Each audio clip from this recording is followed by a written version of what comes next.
Good morning, everyone. We're so glad you're here and have joined us for what will be our last teacher workshop this summer. We've really enjoyed reconnecting with you and providing you with some timely content for you and your students.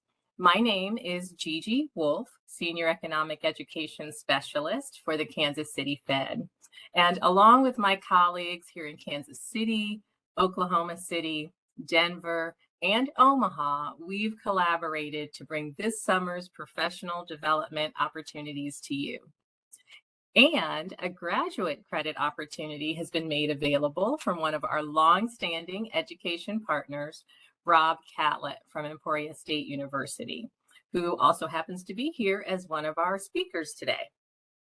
Today's topic is dominating the news and is likely front of mind for many of us as we've filled up our gas tanks and gone grocery shopping and perhaps even traveled for vacation this summer. We've experienced price increases firsthand and heard the terms inflation and recession floating around. So to help us navigate what's really going on in the economy and what we can expect in both the short and long term, we have Nick Sly, an Assistant Vice President, Economist, and Executive over our Denver branch, here to help us with that. He serves as the bank's regional economist and its representative in Colorado, Wyoming, and northern New Mexico. Nick works closely with the branch's board of directors and is responsible for briefing our president on economic conditions in the Denver branch region. Before assuming his role in January 2020, he served as a research and policy officer in the bank's economic research division, with responsibility for economists conducting research on macroeconomics, international economics, banking, payment systems, and related topics. Prior to joining the bank in 2015, Nick was an associate professor of economics at the University of Oregon and graduated from the University of Northern Iowa with a degree in mathematics and economics. He also has earned his PhD in economics from Michigan State University. And before we begin and turn it over to Nick for his remarks, I'd like to share that this session is being recorded and will be available on our website soon after the event. We'll also have a copy of the presentation slides for you for future use. You'll receive access information to these resources via email, along with a certificate template that can be used for professional development credit. Throughout the program, please feel free to submit your questions at any time through the Q&A panel. We'll take as many of those as we can during our Q&A portions. And if you have any technical difficulties, by all means, reach out to us through the chat feature and we'll do what we can to help. Lastly, our disclaimer that the views and opinions expressed by today's speakers are their own and do not necessarily reflect those of the Federal Reserve Bank of Kansas City or the Federal Reserve System. It's now my pleasure to turn it over to our first presenter, Nick Sly. Gigi, thank you very much. Thank you for the introduction and welcome to all for the event today. Gigi's introductory remarks, I think, highlighted well why there's such a focus on inflation. And the truth is that inflation really describes the experience that American households are having as they go about trying to provide for their livelihood. And when you view inflation that way as the ability of households to be able to spend their wealth, to spend their income, their wages, to provide for their needs and their wants, you see why it's so important to have the Federal Reserve being charged with providing price stability, why there's so much focus on restoring price stability, why the Federal Reserve Open Market Committee the Federal Open Market Committee has been so committed in its pursuit of restoring price stability. And then from another side, that's why we spend so much time looking at this from a household perspective, from a business perspective, trying to understand where those price pressures are, because you know that inflation is a factor that's influencing the well-being of American households. So lots of focus on that.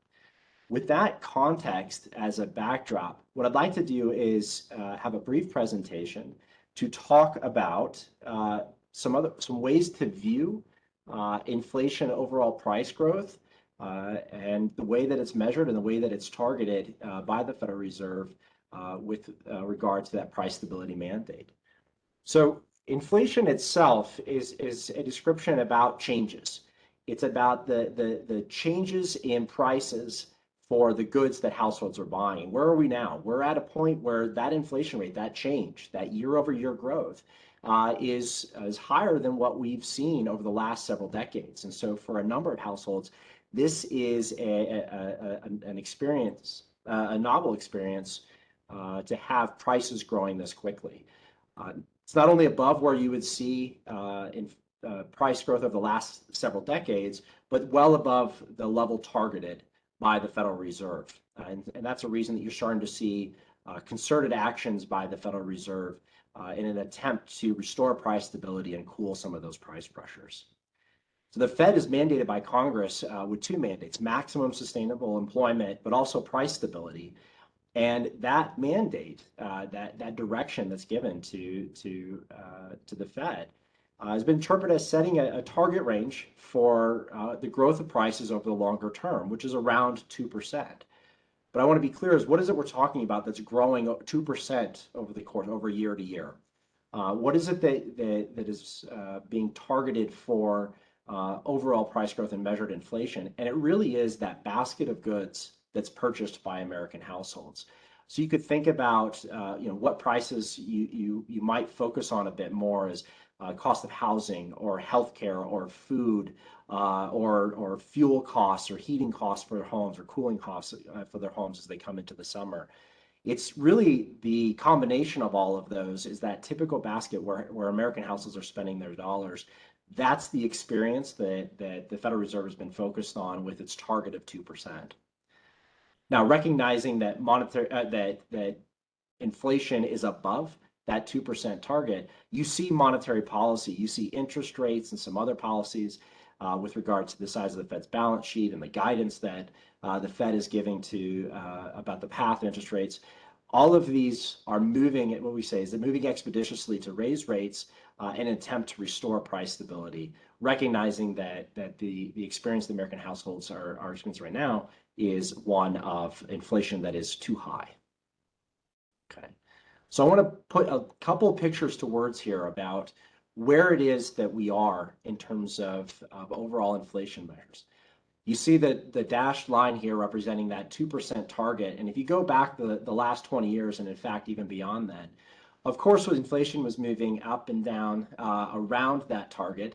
But it was generally around 2% for the last decade, was somewhat below that 2% target, and then accelerated rapidly as we emerged from the pandemic-induced downturn to a point where now inflation is running well above 6% here in that green line. And again, what I want to note here, and I'm going to go into a little bit more details here, is how it is that we're measuring inflation. And there's always some acronyms and some descriptions about what it is that we're measuring with inflation. And the Fed's target has been this personal consumption expenditures index. And what that is reflecting the full basket, the spending that actual households are doing. They set a certain percentage on gasoline, they set a certain percentage on food, also on housing. And if you look at that typical basket for American households, that's the basket that you're trying to have grow by 2% over a course of 1 year to the next. But I do want to highlight that basket can really differ by some other measures.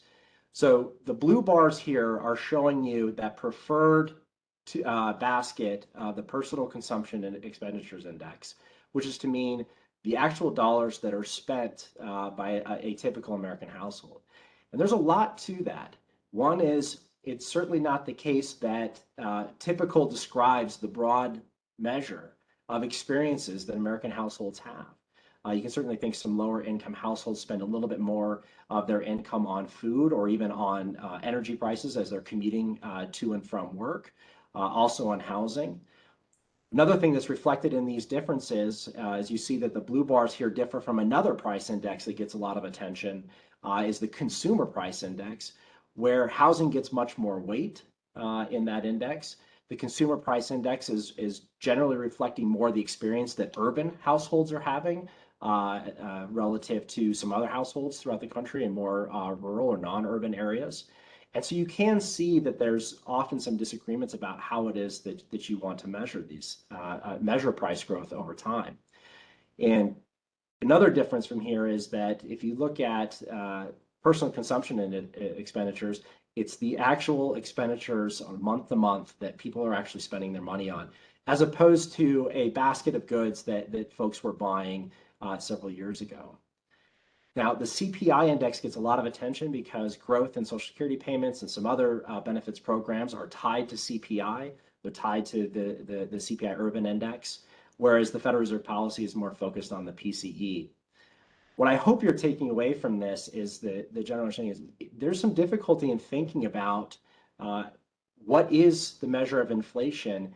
Is it measured for what households are spending? Is it including some of the increase in prices for parts, for materials that businesses are facing, those inputs? And you would think that businesses might have a different experience than households with price growth. Households in more rural or non-urban areas might have a different experience than those in urban areas. And so there's a reason that we measure them a variety of different ways. But in the end, taking a step back, is okay, what's the target of policy? What is it the Federal Reserve is targeting? It's certainly targeting the actual growth in prices of American households. And that's why there's a lot of focus on this PCE index and why you might see different measures recording inflation moving at different levels than one another. And again, just to highlight that, I'll take three really common measures here out there. Is one way to measure inflation. Again, that blue line here is it is what American households are spending. You see that it's some measured inflation somewhat below what you might get from measuring for urban households. Another common measure is the trimmed mean inflation, which means you trim out some of the most volatile components of inflation to get a sense of where prices are moving on average. And there are times that makes a lot of sense. A couple of years ago, there was an experience when several wireless cell phone carriers actually switched to offering unlimited data plans, right? So you had unlimited minutes. And that really meant the price per minute dropped precipitously. And you wouldn't think of that as being a concerted downward shift in overall inflation pressures. And that's not the type of volatility you think is really reflecting the broader experience. And so a trimmed mean is a good measure of inflation to look through some of that.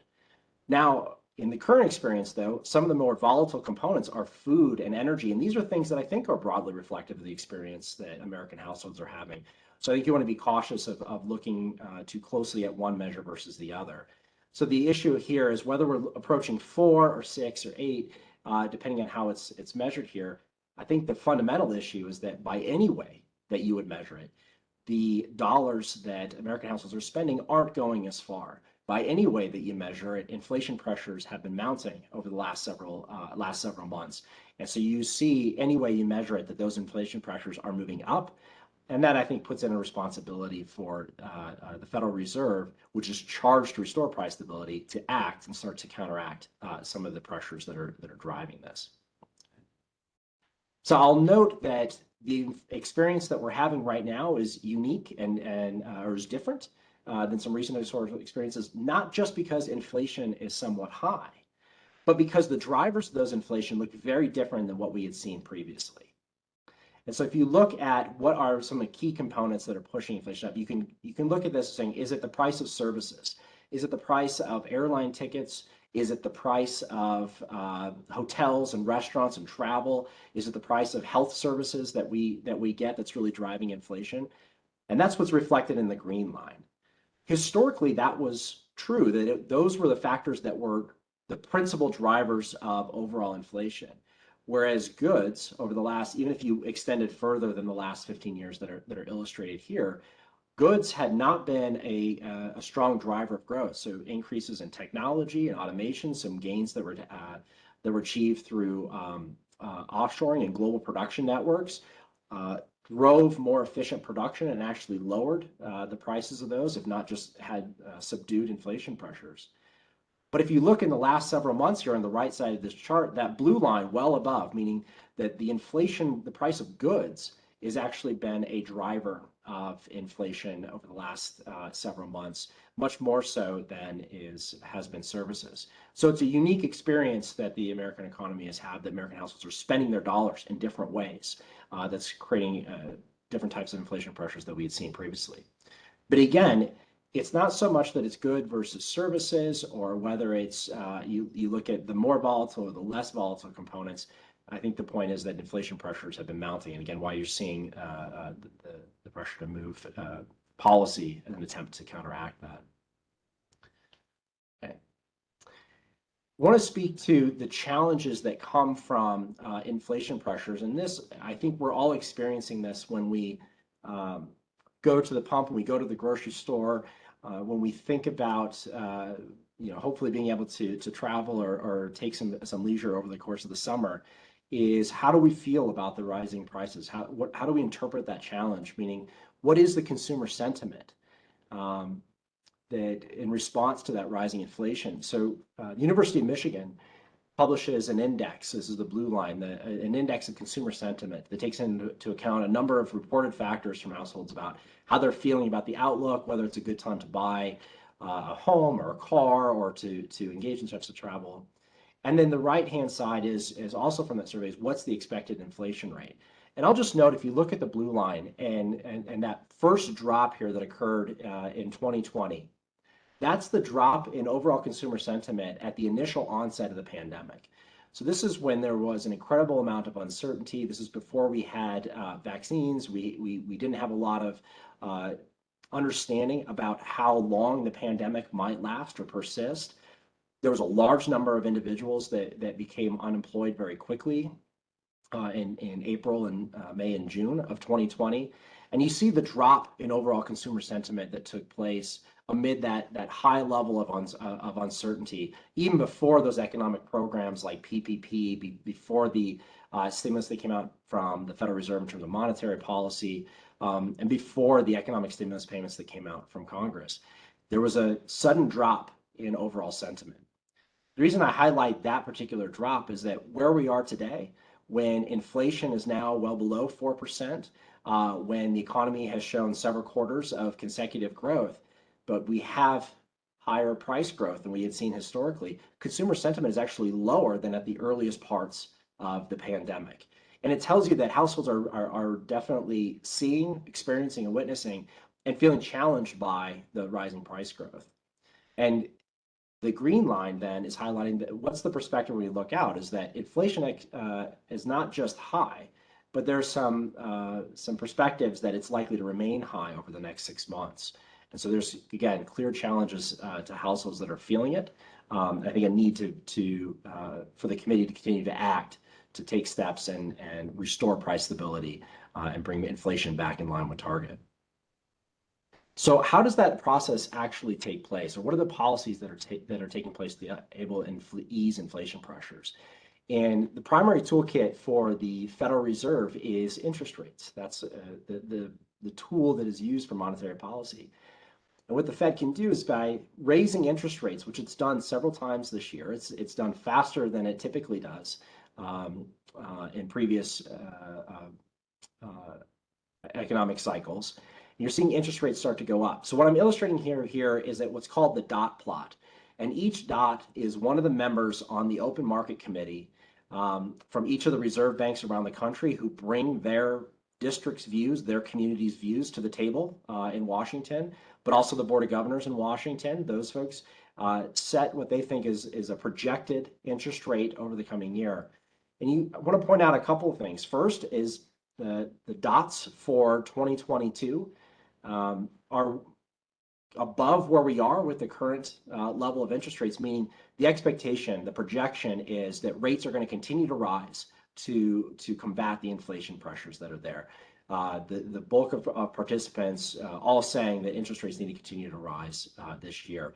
And in fact, the median projection, I mean, if you took the central part of that committee, it says that interest rates may even continue to rise into 2023 to combat that pressure. So the second thing that I want to point out is not just the current increases in inflation that are increases in interest rates that are being pursued by the committee, is that note that for 2022 and 2023, and even for some into 2024, the projection is that actually interest rates might need to remain somewhat elevated to dampen demand, to cool some of that demand pressure that consumers are putting their driving prices up, to cool some of that demand pressure, to actually to bring the level of demand back into line with where we are with supplies and ease that price pressure. Certainly looking to be elevated over the next couple of years. And I say elevated, I mean above the rates that are what are expected to persist over the longer run, meaning its tightening is likely to be appropriate over the medium term to restore price stability. And I think that commitment to when I look at this, when I look at the projections for rising interest rates to curb those pressures, is taking very much into account the experience that households are having, the challenges that arise by having persistent price pressures, by having persistent inflation pressures, can really be a challenge as those folks pursue their livelihoods, and why why the committee is so committed to bringing that price pressures back in line with its target. So with that, I've stopped sharing. I wanted to make sure that I had only a brief set of comments so that I can have a dialogue, have a conversation with you all about what it is that you're feeling, what you're experiencing, and what questions you might have. Yes, let's take some time now, Nick, to take some questions with you. We have some related to the way in which consumers are currently spending. You mentioned something, about the different goods and services that we're purchasing. And then there are several payment options, some that make the process a little bit faster. So where does velocity fit into this overall picture of potential inflation? Right. So I think there's a number of ways to look at when we think about the velocity of money. Also, the rapid. I'm going to take maybe this question in a different direction. Is also how quickly can prices change? And historically, you would often see that menu prices. You have prices that were printed on menus, that the prices that were set, and would be somewhat sticky. They would stick around for a while, and they couldn't change them as quickly. So it's not just the payment process, which become more efficient, but also the pricing mechanisms, whether you're using QR codes at restaurants that are now allowing restaurateurs to change their prices a bit more rapidly. Or if you have online retail, which is allowing prices to change a bit more rapidly, that certainly means that the transmission of all the efforts to be able to curb price pressures are moving through the economy differently than they did in years past when we didn't have some of that efficiency. Now, I think you're right that the ability of folks to be able to spend that money more quickly or to be able to spend that more remotely has certainly led to different types of price pressures. So we saw online spending on goods absolutely pick up during the pandemic. And as a result of that, you did see that retail goods prices were actually rising much faster than we had seen historically.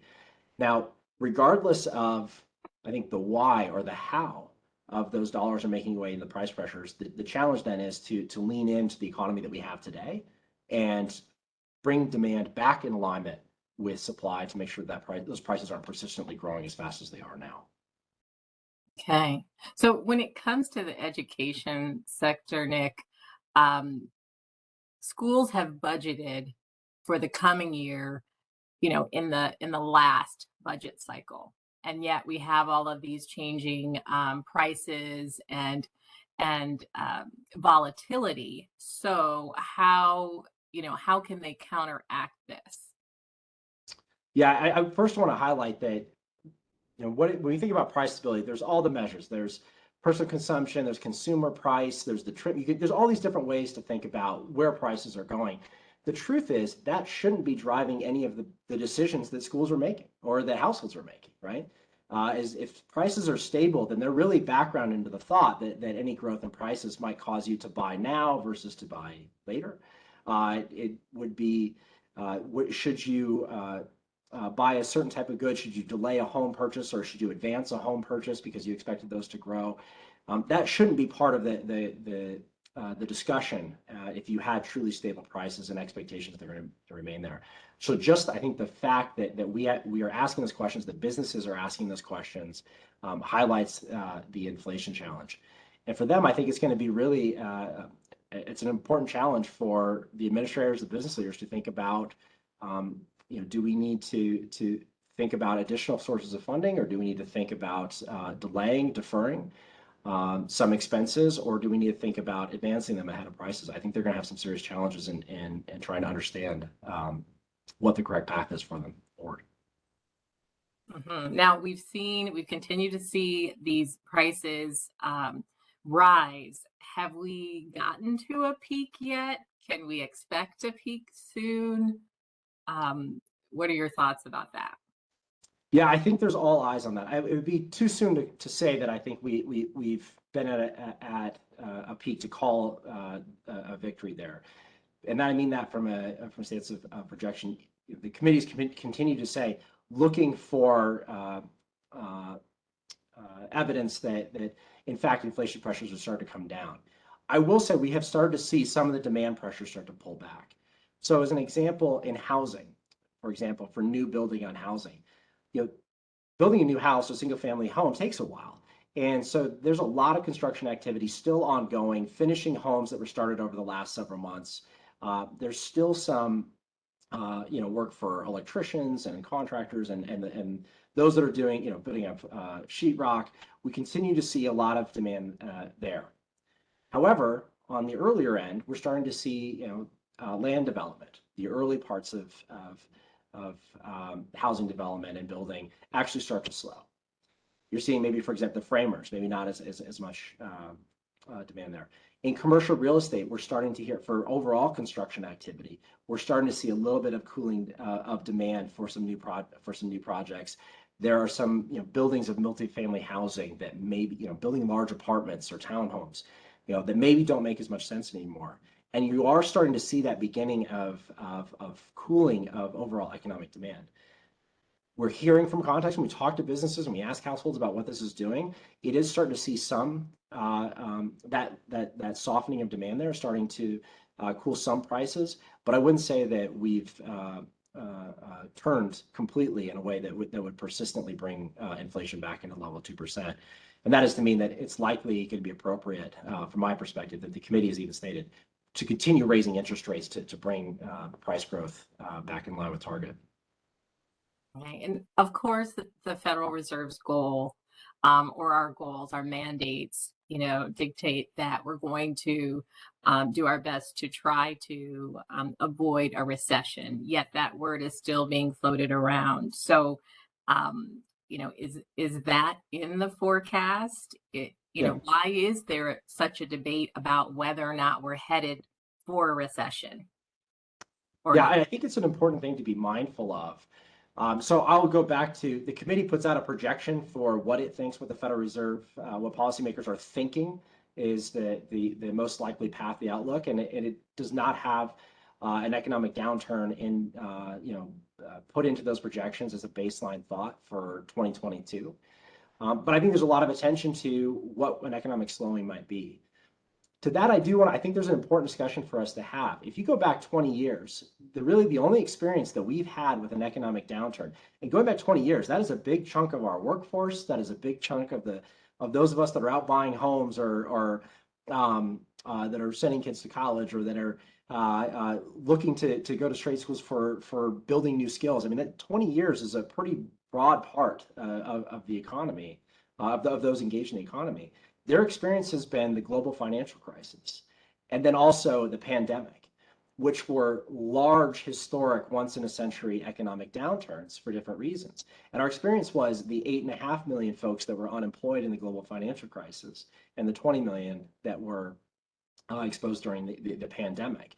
And those were, I think, very different than the typical experiences that we see through an economic downturn, meaning a typical recession.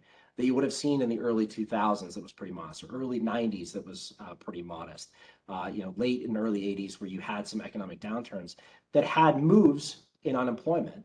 They had recessionary periods, but they were much smaller than what we've experienced over the last couple of years.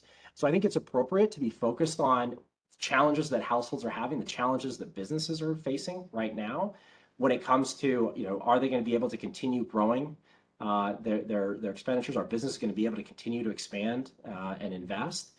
And if not, that is something that might be a recession. But I don't look at it as being in the same type of period where we have a once in a century episode of a pandemic that really curbed overall economic activity globally, or a recession that we had in 2007, 2008 for the global financial crisis, which really pulled back the ability of banks to lend globally and support a recovery. Here, if you look at it, household debt or household delinquency is fairly low. Business debt and delinquencies are fairly low.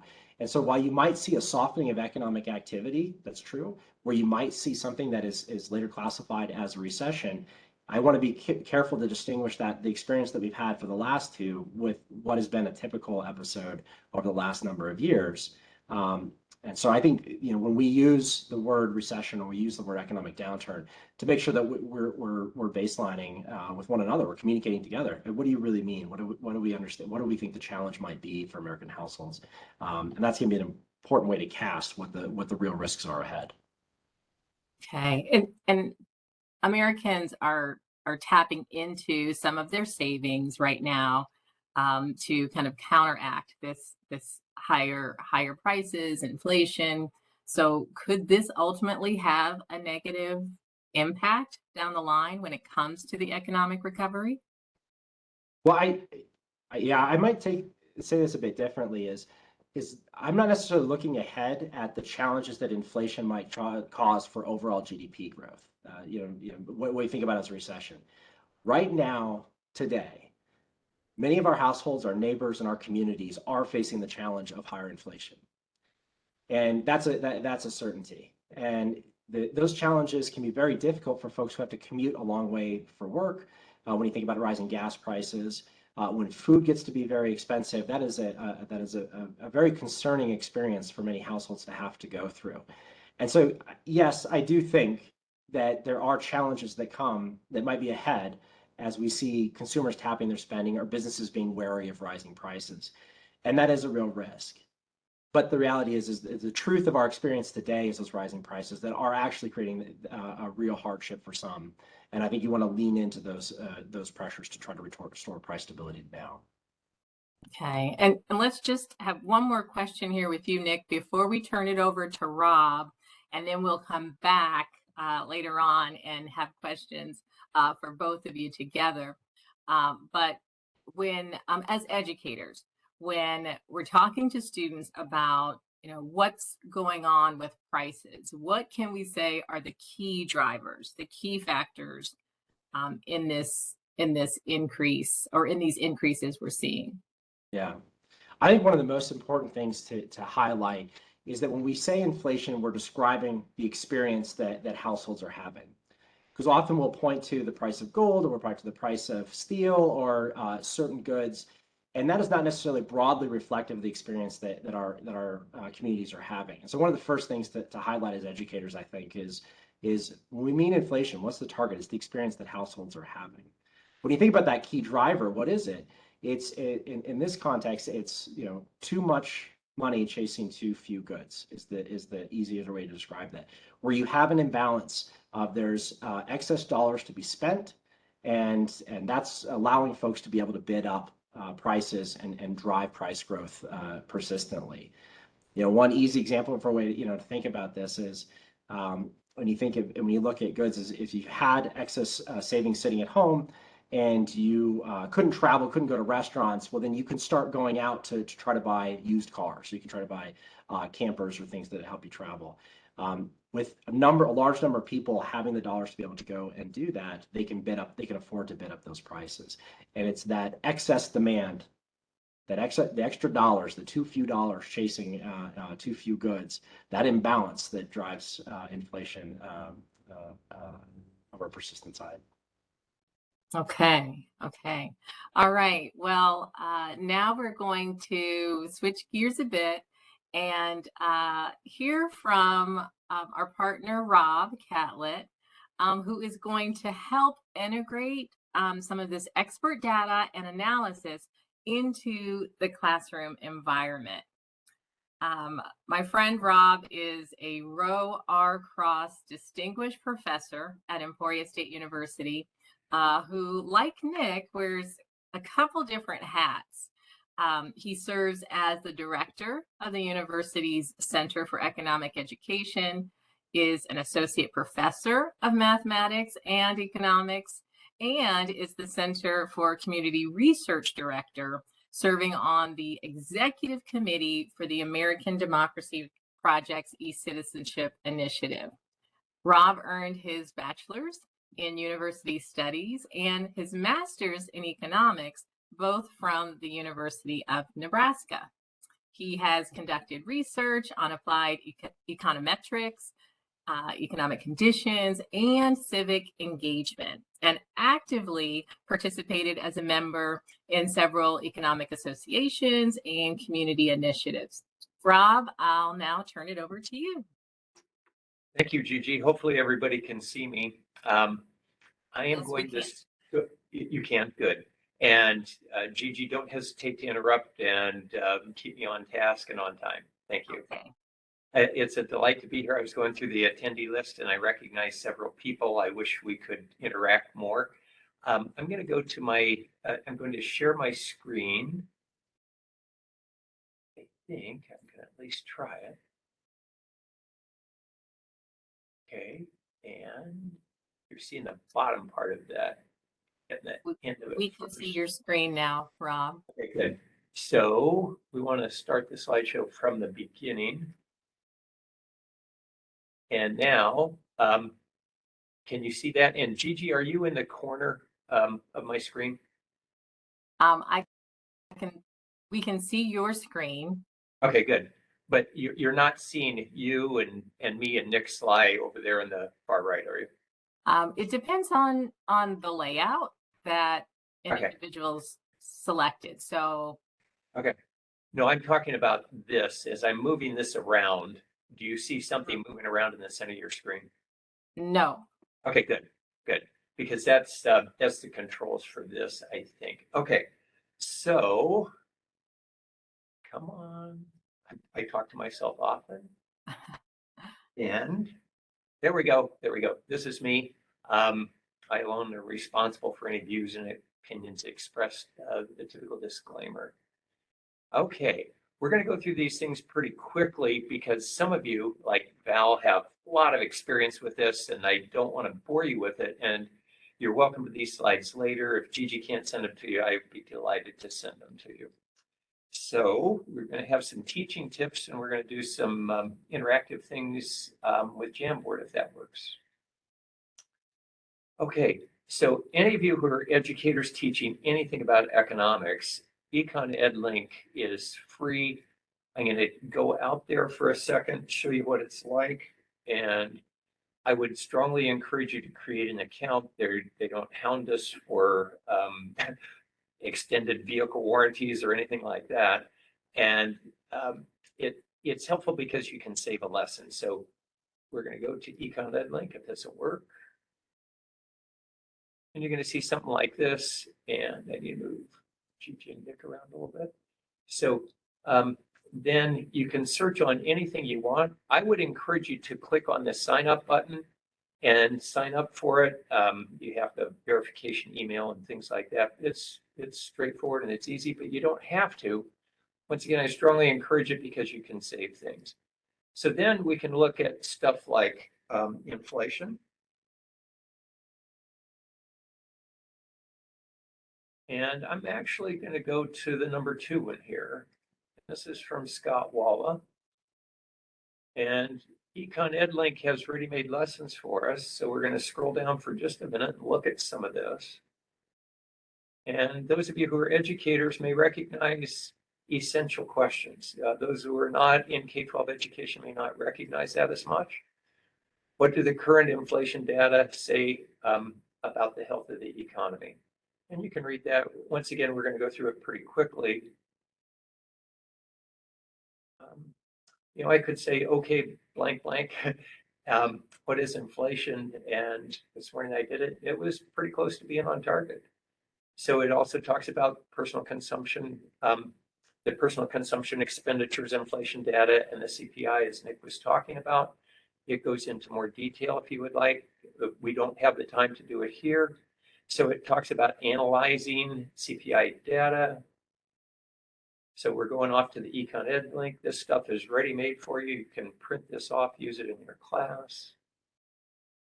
Once again, we're going through this quickly because you can get the slides and do it later. I'm not expecting you to go through this lesson in detail right now.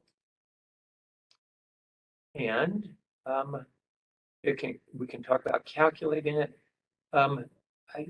Let's take a quick peek at it. Okay, it shows how some of that can be calculated and how changes take place. We're going to look at visual 1. So once again, Scott created this, and I was, sorry about that. Inflation data tab, dashboard. Okay, this was created in FRED, Federal Reserve Economic Data. We're going to go to that in just a minute. But if we look at it, we can see what's happened to the CPIU, all urban consumers, the one Nick was talking about. It's got a base year of 1982 to 1984, so that's where 100 would be. If you can see my cursor, that's right in this area right here where 100 is. And so when it says it's 291.474, that means it's 291.474% higher than it was in 1982-84, or 191% higher than what it was back then. But we can scroll down and it's going to show us some cool stuff. At least I think it's kind of cool. It's showing us what's happened to the CPI in terms of changes. Anything below the 0 line suggests that prices were going down in general, above going up. And so we can see what's happened in terms of price increases compared going back to 1947 or whatever that year is. It's got the data on the right. It also shows us what happens with the personal consumption expenditure index and also the consumer price index and how they track reasonably closely with each other. It talks about what's going on with core inflation, where we strip out food and energy. And it goes through the disclaimer. You can do the same things, but we're going to go back.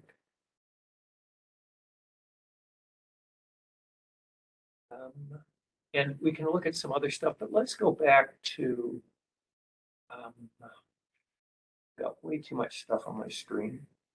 And I want to go back to my PowerPoint. So I'm going to minimize this, see if I can find it. There we go. Okay, so that's the link to Scott's lesson if you have trouble getting to Econ Ed link. Now, those of you who've got access to a computer, you can do this on your phone as well. You may want to click on that QR code or type in this reduced URL, and it gives you an opportunity to share some of the lessons you like on 20 pages. And I'm looking for somebody to sign in on this Google Jamboard. It's available to everybody who's got a Google account. Not seeing anybody signed in yet. That's okay. Still waiting. I'm going to show you what you would see if you go there. Somebody just write something there if you're there, Val or anybody. Still not seeing anything. Anyway, what I was hoping we could do is for you to go off to Federal Reserve economic data and show some of the cool graphs you might create, because I'm going to show you how to do some of that in just a minute. I've got another computer open that has that, so I have not seen anybody there yet, and maybe kind of a dud. Maybe that I took you in a direction you didn't want to go. So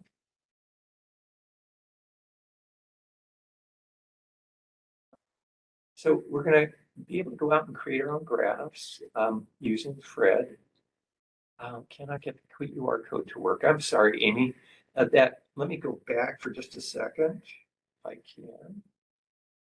Try typing in that URL and see if it works, if you're interested. And we'll wait for just a second. And Gigi or somebody, let me see if I can copy that. Nuts. I was going to maybe put it in the chat. That would be great if you could, Rob.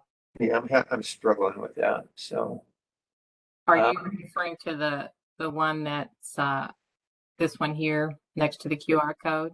Yeah, the QR code, but the HTTPS. It looks like Liz was able to put it into the chat for you. Fantastic. All right, there's somebody who said hi. I am delighted. And that's cool. So you can put hi there, you can put your name and other kinds of stuff. And I am going to see if I can get to that. I need to get out of my PowerPoint for just a second, which is risky. But I'm going to go to that Jamboard. And you can see this hi that said, there's Val. Hi, hey, Val. So I can move stuff around. You can move me around. Nice to be here. You can see what's going on that Jamboard. And you can create your lessons because you can do it. I'm going to use this little marker. There you go. Fantastic. You're making me feel a whole lot better. But see, I can use this and that's that bottom one that you can see on the bottom right. You can use a sticky note up here and you can type in something in your favorite color. Let's say pink's my favorite color today.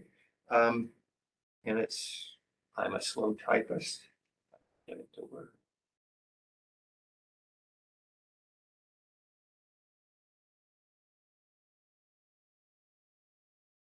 And you can move mine around. There are challenges with this. There are challenges with it because anybody can corrupt anything. So I can mess with Val a lot here. I think Val trusts me enough to say, yeah, I can send her in circles. Okay. Now, the other thing, if you can see my cursor, I'll go slowly up to the top. We're on page 1 of 2. But I put in a couple of lessons here that are kind of cool, or graphs that I created with Fred. And one of them is expanding one of the things that Scott had done. And another one was to just replicate. So you can do that on pages 2. We can go off to frame 3. And this remains live, and I'll keep it on for a long time. Hey, University of Nebraska, Lincoln, that's where I went. Okay, very cool. So let's go back to my PowerPoint if I can find it. I am not bashful about talking to myself. Maybe I should be embarrassed if my daughters are here. I probably would catch some heat for it.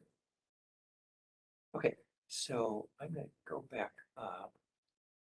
I'm going to go back from the beginning, and then I'm going to find that slide. Okay, so we can create graphs in Federal Reserve economic data. And Gigi, I have about 10 minutes left, right? A little bit less. Okay, like Go for 8, it. 5, or 8. Tell me how many. 8. 8. Okay, good. Okay, so I created this with the Federal Reserve economic data. Once again, this is free. And you can see what's happened. Not everything goes up in price like Nick was mentioning. And I just copied what Scott had done. And I see that what's going on with medical expenses goes up a whole lot more. One of the people in our department, somebody who's really close to us, had a kidney transplant yesterday. Some of those things are not substitutable, especially with people having really serious challenges. And we were delighted when she rose to the top of that list.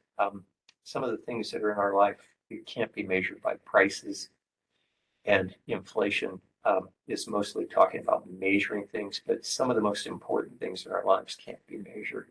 We also find things like apparel haven't gone up in price like we would find with medical expenses. And when we look at the CPIU, and I think this is CPIU, and the consumer price expenditures. May have misspoken there.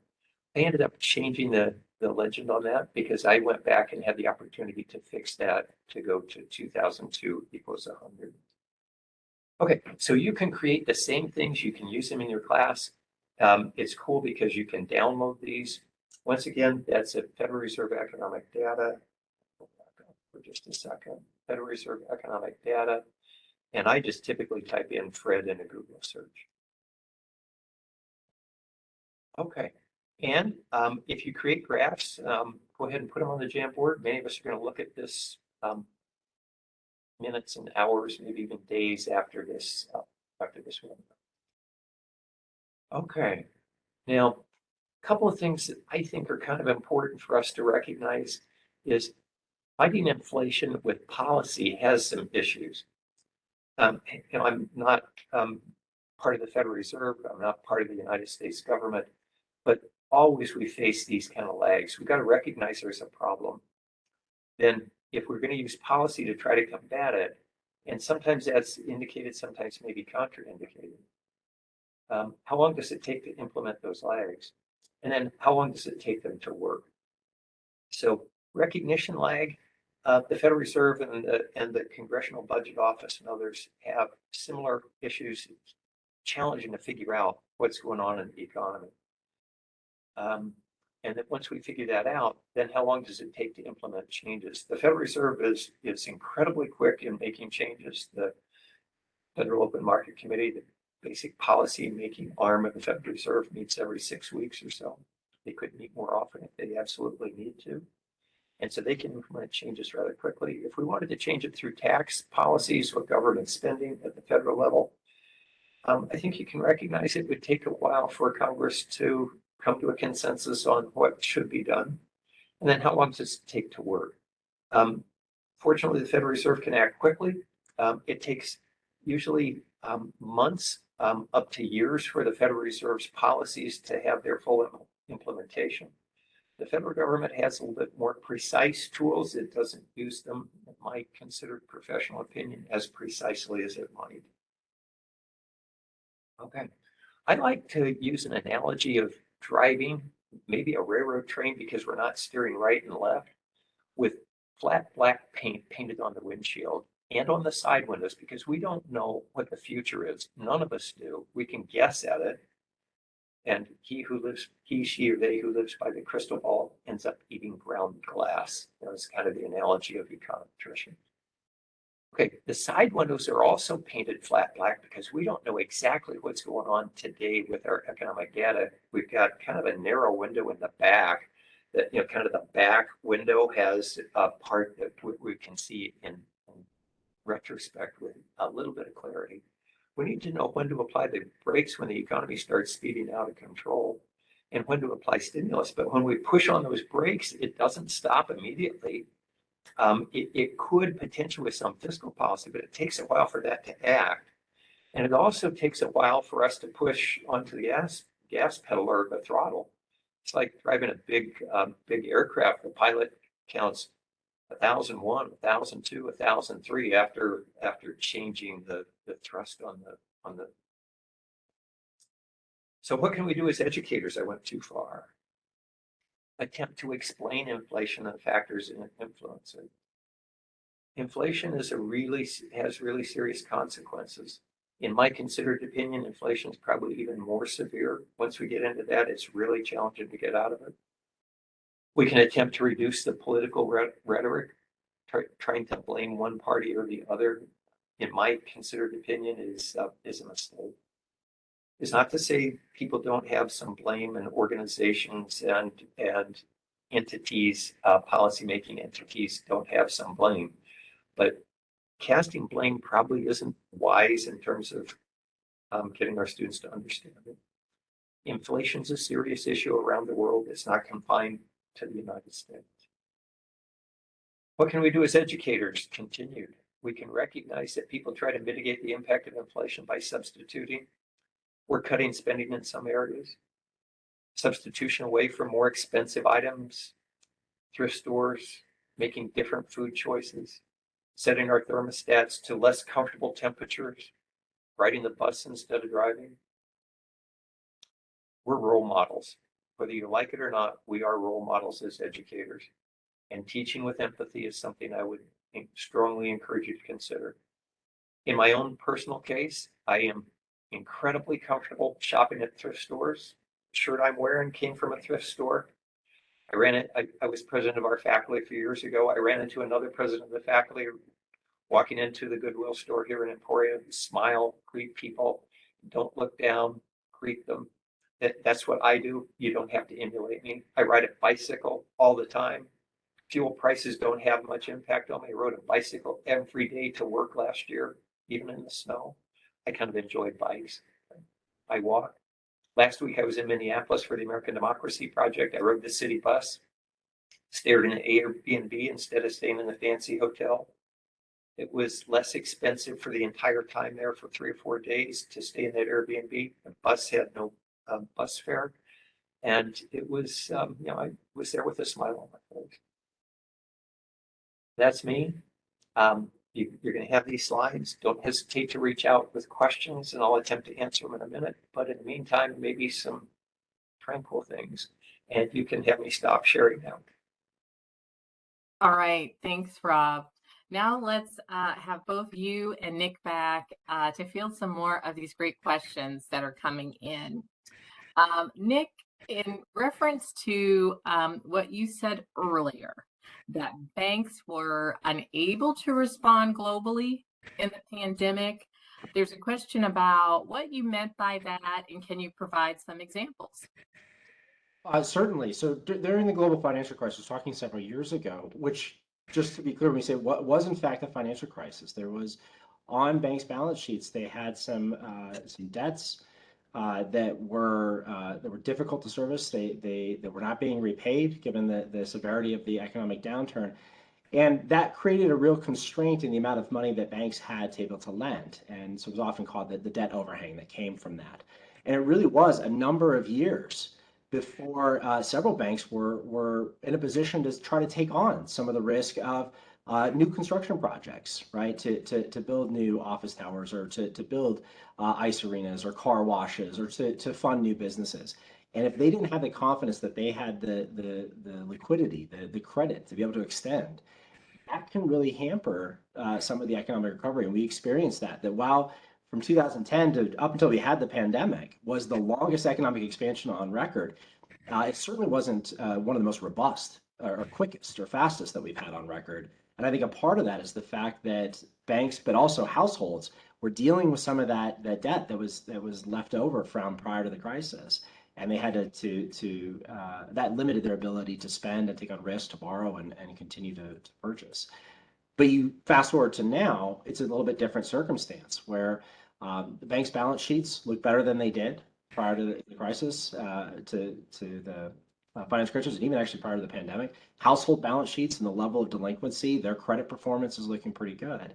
And those are the things that can allow them to continue to expand and grow even as economic challenges mount. It's a very different experience than I think we had following the global financial crisis.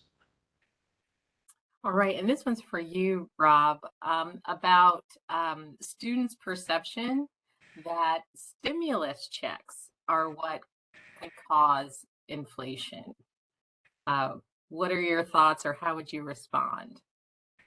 Well, I would say yes and no. They're not the exclusive.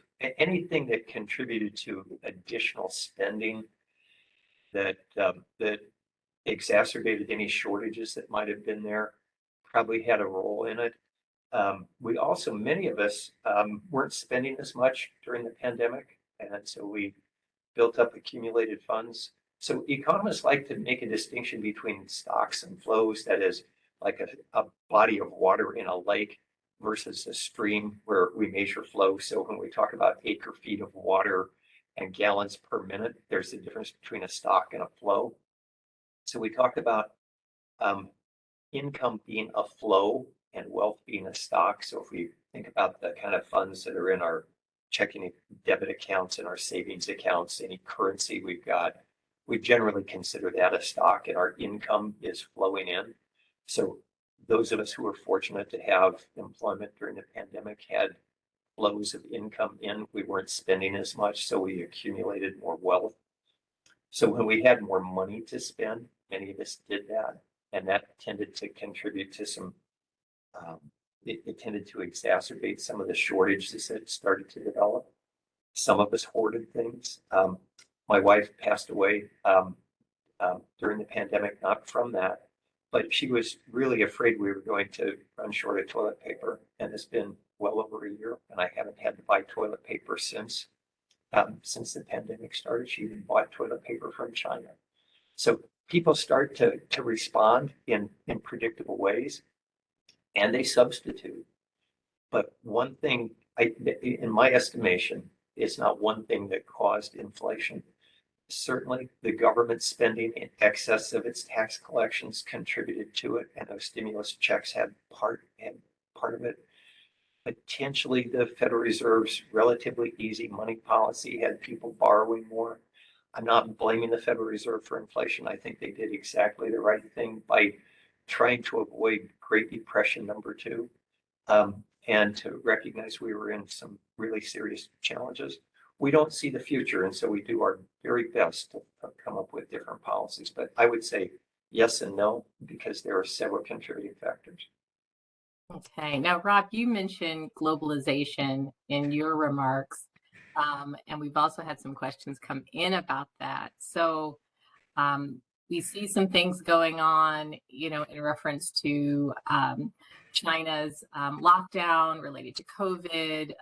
We had the Russia invasion of Ukraine. So a lot of things happening globally. How are these impacting, potential for economic downturn?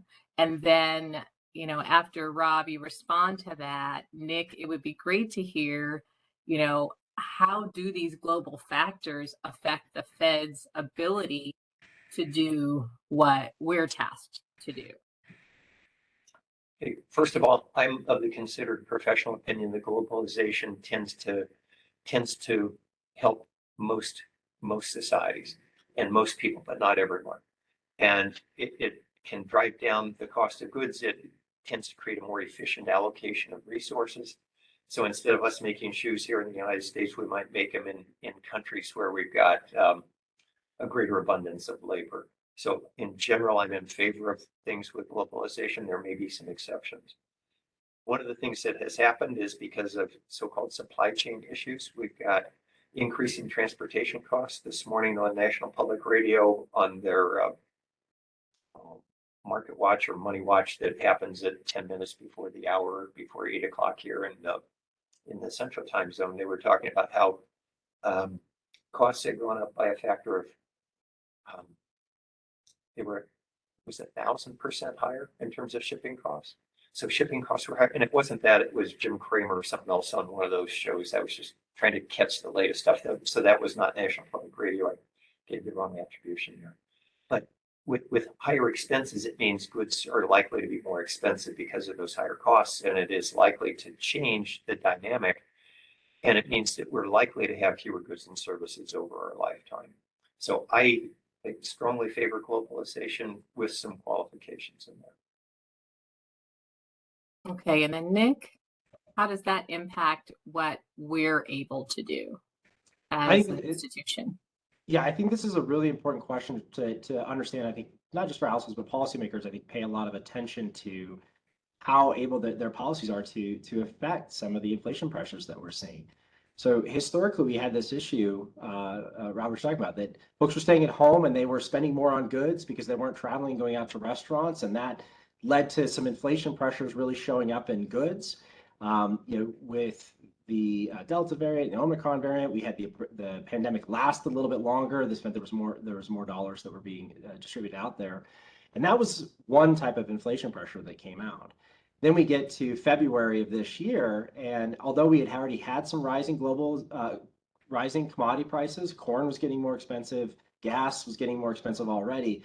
Certainly, Russia's invasion of Ukraine disrupted global commodity markets and shifted the inflation pressures. We still had this goods versus services that might have normalized as people were getting back out there and traveling more, what we're seeing this summer. but the commodity price pressure looks a little bit different.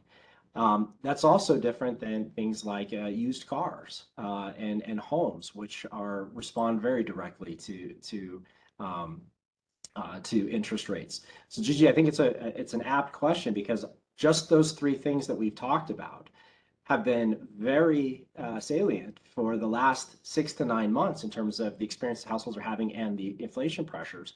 But some of them respond more or less to higher interest rates, right? Homes and cars, for example, by raising interest rates, it limits that would raise the monthly payment that households would have. It limits their ability to bid up the prices of homes and cars in that way. So very direct implications for being able to cool some of the price pressures there. But go to global, and I want to emphasize global corn and wheat and global coal and global metal prices. There's a much less of a direct pass-through from a rising interest rate environment into the costs of those pressures. And so certainly the fact that we've had a broadening of the inflation pressures creates an additional challenge for the Fed in deterring the price growth, getting inflation back on a target, but also is creating more of a challenge for households. I do want to emphasize, though, that it is a global market for many of these. That car markets might be more national, even more domestic, whereas it took less than 12 hours to see some of the rising corn prices because Ukraine is such a producer of corn and wheat, and to see those things transmitted back to the U.S. So really, some of those can happen much faster and also can have have much longer delays in the ability of the Fed to lean into that. That said, the responsibility remains, right, for the committee to, regardless of the inflation pressure, if it's come from an excess savings or excess dollars that are in households' budgets, or it comes from changes in their spending habits, or it comes from global commodity prices, restoring price stability is important because it describes the experience that American households are having. Now, Nick, some have said that, what's going on now, that we might be in danger of repeating some of the economic issues that were experienced during the 60s, 70s, possibly even 80s. So what are your thoughts there? Yeah, I see the parallels because it's being the first experience where we've had higher levels of inflation. And so that's, the last time we saw that really was, at the time period. And so I understand, I think the analogy, there's a lot that's fundamentally different about the US economy that might make the experience a bit different. So some of that is the ability for the economy to invest and actually bring production back online. It could be a little bit different. We did see businesses invest in equipment and machinery. We see business investment being very high. Purchases of machines and technology that allows them to produce more efficiently is much faster than it was at that time period. And so that can bring supply back up online. And you look to see that over the next couple of years. The other part of it is the contracting, how long we sign contracts for how far out. And I'll give an example. In the summer of 2020, the initial parts of the pandemic, we saw lumber prices go up. And what we heard from a number of businesses is they had signed a contract. They had committed to getting a project done on time. And it was actually cheaper to spend 300% more on lumber than it was to breach that contract. And that type of experience was much more broad for a number of set of contracts back in the 70s, where you had these contracts negotiated over the course of years. That's not the same right now. And in fact, that example that I'd given previously about QR codes allowing restaurateurs to change prices pretty rapidly actually puts in a little bit more flexibility that just wasn't there previously. So I don't mean that as to say unequivocally, are we not in the same environment? Absolutely, we are. I think there's some higher inflation environment. But the way that the economy works to smooth some of those pressures or to lean against those pressures is different than it is in the 70s. And I will point to something else, which is if you ask financial markets or if you ask bankers, if you ask households about what their expectations are for inflation over the longer term, back in the several decades ago, the expectation was inflation was going to continue to run, and that was the mindset. That was the decision making, was that you expect inflation to remain fairly high. Now yes, inflation expectations are creeping up a little bit, and that's something that the Fed has been very mindful of, because once that becomes part of the mentality, that becomes part of the thinking about what inflation is going to be, and it's signed into contracts. Right now, inflation expectations still look to be subdued over the longer term. Folks are not pricing in or acting as if they expect the inflation to last for a very long time. And it's going to be how long is it going to take to get to that point where we get back to that 2% of overall inflation. So yes, I think some of the economic circumstances are similar, but the underlying structure of the economy with where we've come with technology and where we've come with awareness and where we've come from a policy setting standpoint means it could be a bit different. And that's not I think, an invitation to be able to be less attentive to it. But I think that we have the toolkit to be more attentive and to lean in a bit harder. Now, Rob, the core PCE, is a key marker when it comes to looking at the health of the economy. And so, and Nick did touch on this a bit during his remarks, but to help students better understand, how much that indicator can determine the health of the economy. If we see the core PCE receding, does that mean a quicker recovery? Why or why not? Okay. First, let me go back for just a second, because we may be in a recession right now. It's hard to tell. The National Bureau of Economic Research is the one that officially calls that. But that's when the economy starts slowing down. And slowing down isn't necessarily a horrible thing, because we've got unemployment rates that, when I was in college at the University of Nebraska, we thought it was 3 to 3.5%, but that was in the 1970s, right? We've got typically 4 to 5% of our labor force in transition. So we're well below that at the 3.6% headline unemployment rate. And so slowing down a little bit might actually be healthy for us. Just as an example, I'll make this quick. I see some of my colleagues, not professors as much, but our professional staff, having jobs at places like Walmart in addition to their ESU jobs to try to make ends meet. And that presents a really serious challenges, especially as prices are starting to rise. But then I see like Spangles here in Emporia. It's a restaurant, kind of a fast food place, semi-fast food, has on its marquee $15 an hour for full-time workers. Some of our people don't make that much. And so they're having labor shortages. When I like to go to places like Dollar Tree, sometimes they're not open because they don't have enough employees. All kinds of places aren't open because we can't find enough employees. And so those prices start to rise. I would really like to go there. I would encourage it. People get angry at them when their prices went from $1 to $1.25. They thought it was their fault. I don't know how they do it for $1. That's not an endorsement of Dollar Tree. It's not an endorsement of any of these other places. But slowing down a little bit in maybe a mild recession isn't necessarily a bad thing, because we're moving along at a pretty brisk pace. Now, I'm not advocating for Great Depression #2 at all, but to try to mitigate some of the forces of inflation, I think that would be helpful. But the core CPI strips out food and energy. And so I've noticed that some people on the Jamboard have put in some graphs that you can go to Fred, create that graph, and you'll notice that food and energy are much more volatile than other things. And so if we've got that volatility in there, it kind of gives a misleading impression of what's happening in general with prices. So I think that having the core CPI come down a bit is moving in the direction that's healthy for the economy. And if we can get that down even further and on a glide path that moves us down towards that 2% target, I think that's healthy. Sorry for the long-winded answer. That's okay. Well, thinking of, you just mentioned jobs. There's a question about the labor market now, where you have the Great Resignation, lots of people voluntarily quitting their jobs. And so, compensation for workers, has increased.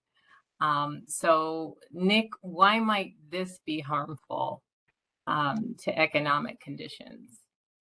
I might take the question. Let me start with why it might be helpful. Okay. for the economy, right? The ability for folks to just the confidence that it takes to apply for a different job, to switch to a different job, sometimes to relocate, that can be an indicator, I think, that folks are confident in the labor market, they're confident in that new job that they're willing to take.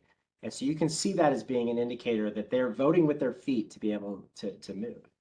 I also point out that wage growth among folks that leave their job and switch jobs, the job switchers, is actually a bit higher. And this is a key way that is a bit higher than folks who remain often in the same position or the same company and move up through that. So it allows them to increase their purchasing power, the ability to provide for themselves. And I'll even give another reason that it can be helpful is folks having the confidence, the ability to move to a job that maybe reflects a geography where they want to be, or maybe if they have a dual income household, that if one person takes a different job and relocates, that you have the ability to move into another job with them, allows folks to find jobs where they might be more productive. And so not only do you get wage gains out of this for households, or you find that you see they have the confidence of the households, they actually can be moving to places where they're more productive, and it fits their skills in a way. So I think that can certainly, I don't look at the confidence that households have in being able to switch jobs and individuals switch jobs as a marker of poor health necessarily. I think it's actually largely an indicator of good economic conditions. Now, like anything, it can go too far. And switching jobs every 6 to 8 weeks where you don't actually get up to speed and realize any productivity, I think, can be a real challenge. The fact that it's a large part of the labor force and businesses can't respond and get people onboarded or trained fast enough could be a detriment. So there's a surge of this that can certainly be a challenge for the overall economy. But economic mobility had been low for a number of years. The ability of households to switch had been low for a number of years. So getting back to a position where folks can move around to different industries, which they're doing more so now than they ever did before, moving to different geographies, which they're doing more so now in some respects than they had been before, that is allowing them to seek a livelihood that probably they might like more because they're voting to voluntarily to go there with their feet, or that they're finding a way for them to be a bit more productive. And so, having increased level of mobility and the choices that workers have to move around, I think could actually be something of a benefit. Now, for businesses, yes, recruiting and managing through turnover is absolutely a challenge. And it's going to have to figure out where it is that we're going to settle back in. But the spike that we saw in mobility following the pandemic, I don't think is long run where we're going to be. But it may be that we have mobility being somewhat higher than it was over the last several years. Okay. So being that is can definitely be considered a benefit. Nick, is there anything that can come down the pike that would make the Fed's job harder? Anything that would cause us to maybe make more drastic decisions, perhaps similar to the drastic hikes that we've seen, or more or higher hikes that we've seen. Right. I think there's certainly a number of scenarios you could look at that you may not think of as your baseline perspective. Things can always arise. There's some aspects of the disruption of global commodity markets that happened earlier this year. Last year having unexpected resurgences, new waves of the pandemic. I mean, there's always, I think, some of the surprises that are there. But I will point to maybe a different, perhaps it was a non-economic challenges. There's a number of policies that the Federal Reserve is having to both put in place and also communicate to households. And I think one of the bigger challenges out there is that if households and businesses don't fully understand how those policies are meant to benefit their livelihood over the longer term, there's not a lot of confidence in how it is that their views are reflected from their region, from their locality in that decision-making process. That can be, I think, be a real challenge. And it shows up in some small ways, I think, in terms of inflation expectations. When you expect inflation to be higher, you'll price it in and then inflation would be higher. But it also comes to do we believe that higher interest rates are actually transmitting and changing decision-making by businesses, by households, by banks? So far, we still see that, but I think we want to we have the challenge before us always to make sure that the public sees and understands how the intent of these policies and how they're working to better their livelihoods. Now, Rob, students can definitely see, understand that, there have been some challenges in supply chains and some shortages there. So, because of that, would you or could you share with students that that's going to make the recession, more likely, or that it's going to be harder to recover because of this? Or how would you explain that relationship?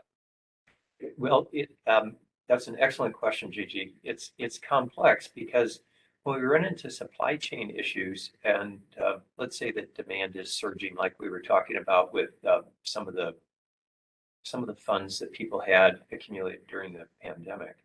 So we've got people wanting to buy more goods and more services. And Nick, your slide on how goods were going up much more than services was outstanding. So as people are trying to buy more, we're also running into so-called supply chain issues, which is another word for input shortages or shortages in that input structure. And that's going to drive up the cost of them. It's going to exacerbate the shortage. So we've got expanding demand when you're thinking about microeconomics, expanding demand and maybe a shrinkage of supply to some extent. That means prices go up pretty rapidly. And because of the supply chain issues, we're not able to produce as much. So when we think about how we track whether the economy is in a recession or not, we're usually looking at real GDP, which is how much we're producing in money terms, but keeping that monetary system constant. It's kind of like pushing a market basket through this giant big box retailer where you can buy everything from a heart transplant to toilet paper and that kind of stuff.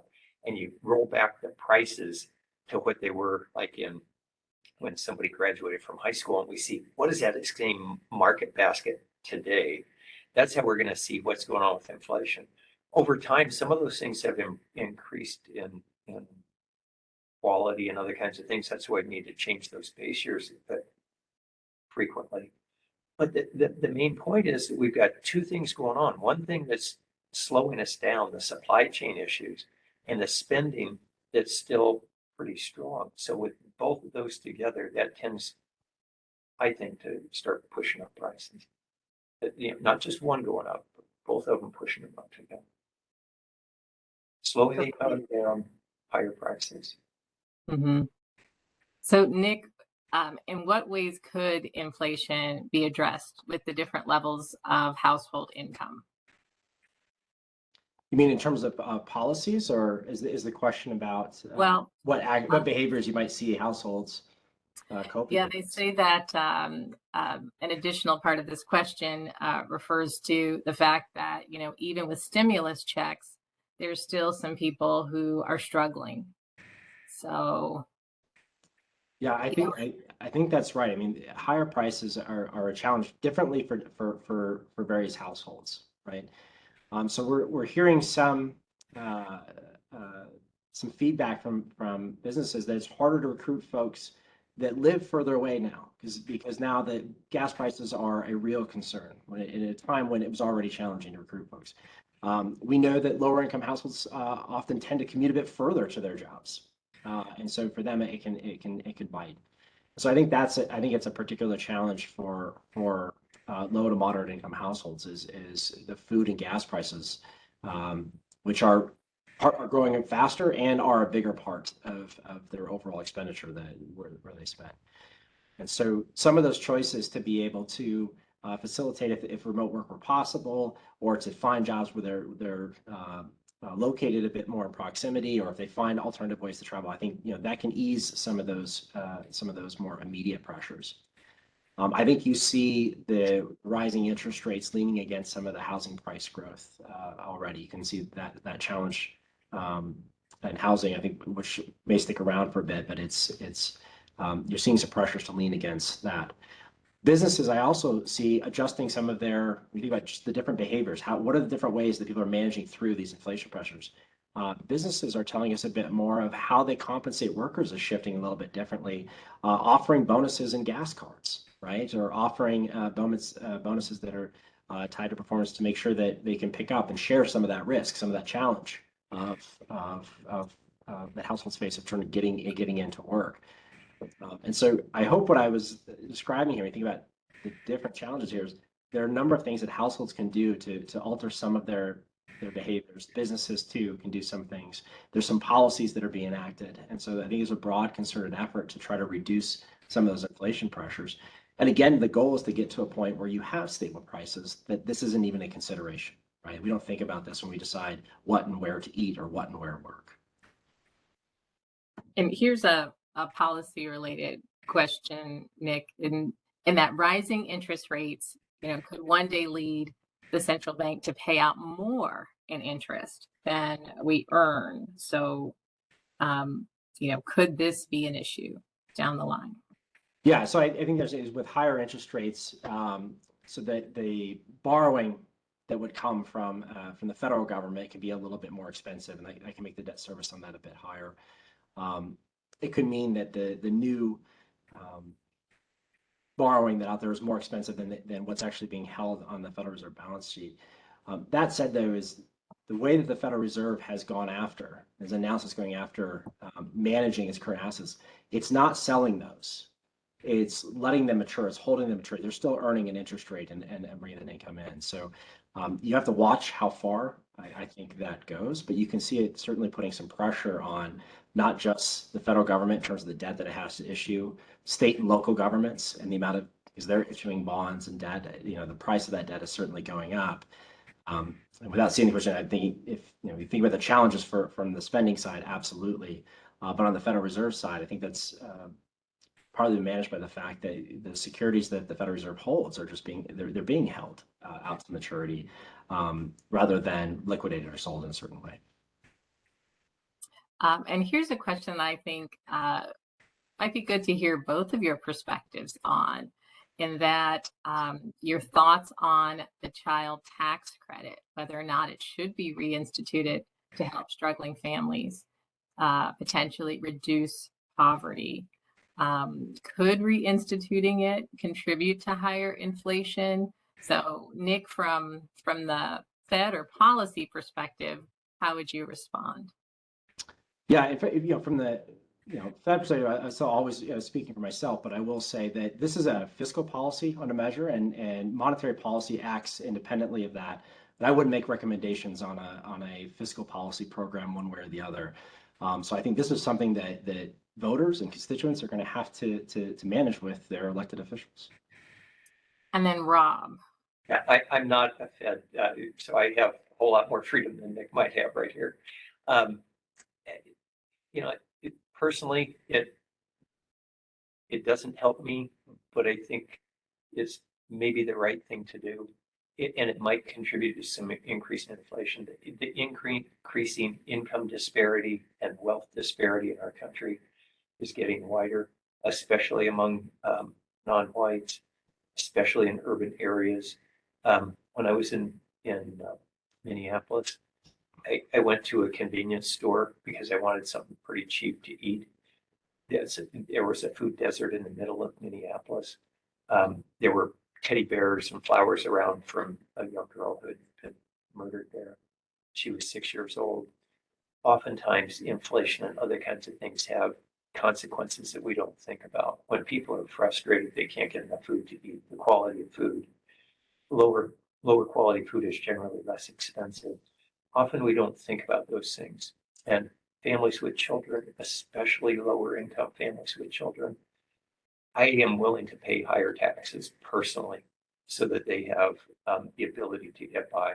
It is especially challenging in our society for people with less education and especially in certain areas with certain attributes. The economically disadvantaged have huge challenges that those of us who are probably on this typically don't face. And so I personally would be willing to pay higher taxes for it in order to make it possible.